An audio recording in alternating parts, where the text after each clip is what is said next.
अस्सलाम वालेकुम viewers, welcome back to my YouTube channel daily tips with Asma. आज के इस वीडियो में हम आपको बताएंगे अब्दुल जब्बार नाम का मतलब क्या है। अब्दुल जब्बार नाम का शुमार लड़कों के नामों में होता है। अब्दुल जब्बार नाम की इब्तदाई तारीख अरबी ज़ुबान से निकलती है।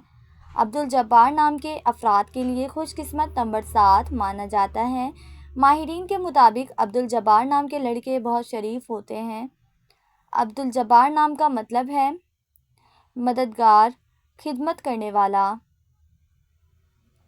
अब्दुल जब्बार नाम के लड़कों के लिए खुशकिस्मत दिनों में मंगल और जुमेरात का दिन शामिल है। अब्दुल जब्बार नाम के अफराद के लिए मुवाफिक रंगों में सुर्ख और बनफशी रंग शामिल है। अब्दुल जब्बार नाम के अफराद के लिए मुवाफिक पत्थरों में रूबी पत्थर शामिल है। खुशकिस्मती वाली धातों में हिंसों के हिसाब से तांबा और लोहा शामिल है।